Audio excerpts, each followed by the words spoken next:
Assalamualaikum warahmatullahi wabarakatuh. Di sini kami dari kelompok 2 akan mempresentasikan tentang sikap dan tingkah laku individu dalam tim dan organisasi. Yang pertama, nama kelompoknya yaitu Anggit Prasetya dengan NIM 19 10 60 10 18. Yang kedua, Anandalita dengan NIM 19 10 60 10 22. Yang ketiga, Devi Nandalia yang dengan NIM 211990 7004.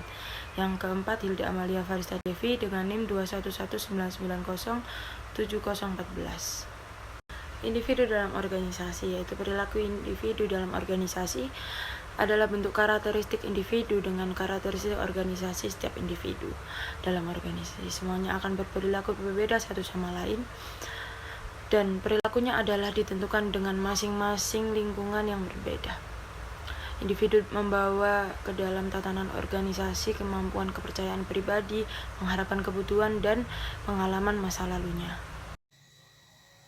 Individu dalam organisasi. Ciri-ciri biografis adalah ciri-ciri yang melekat pada individu. Kepribadian.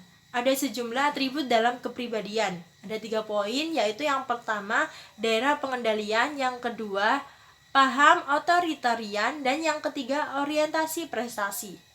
Poin yang ketiga dalam individu dalam organisasi yaitu sikap atau attitude. Sikap atau attitude ini sangatlah penting dalam organisasi.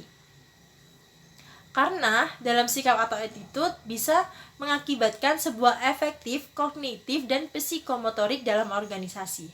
Kemampuan dalam intelektual dan kemampuan dalam fisik. Dan poin yang kelima yaitu persepsi. Persepsi adalah satu proses memperhatikan dan mengorganisasikan atau menafsirkan stimulus lingkungan dalam organisasi.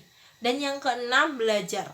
Belajar memiliki arti proses perubahan yang relatif konstan dalam tingkah laku yang terjadi karena adanya suatu pengalaman atau latihan.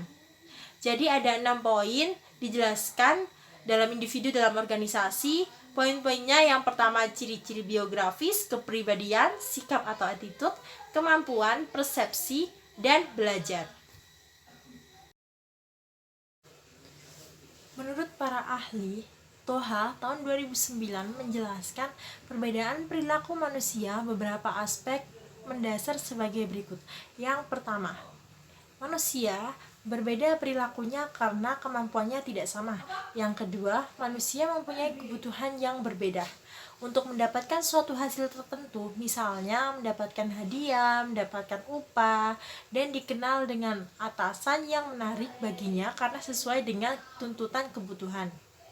Dengan model ini dapat dipahami bahwa kekuatan yang mendorong seseorang untuk berperilaku dalam suatu tertentu akan menjadi besar, maka individu tersebut harus percaya bahwa pelaksanaan kerja suatu tingkat yang diinginkan itu memungkinkan, dan percaya bahwa perilakunya akan memimpin ke arah pencapaian suatu hasil yang memuaskan, dan apabila hasil-hasil tersebut mempunyai nilai yang positif atau mempunyai daya tarik yang tinggi. Kinerja individu, effort, usaha individu diwujudkan dalam bentuk motivasi. Motivasi adalah kekuatan yang dimiliki seseorang, dan kekuatan tersebut akan melahirkan intensitas dan ketekunan yang dilakukan secara sukarela. Motivasi ada 2, yaitu motivasi dari dalam dan motivasi dari luar. Ability, seseorang individu diwujudkan dalam bentuk komunitas individu yang kompeten memiliki pengetahuan dan keahlian. Situasi lingkungan dapat memberikan dampak positif maupun negatif situasi yang kondusif. Slide berikutnya akan dibacakan oleh Saudara Anggit. Di sini saya akan menjelaskan langkah modifikasi perilaku. Perilaku individu dapat dimodifikasi ke arah yang lebih baik, sehingga mengarah pada penciptaan tujuan yang efektif dan efisien. Adapun langkah-langkah modifikasi yang bisa dikembangkan adalah sebagai berikut. Yang pertama, antecedent atau apa yang melatar belakangi perilaku individu. Yang B, behavior, apa yang individu lakukan atau katakan. Yang ketiga, C, consequences, apa yang terjadi setelah tindakan tersebut. Jadi kesimpulannya, dalam mengelola organisasi, seorang pemimpin atau manajer harus memahami perilaku kelompok sebagai landasan untuk mengelola orang-orang yang ada di dalamnya.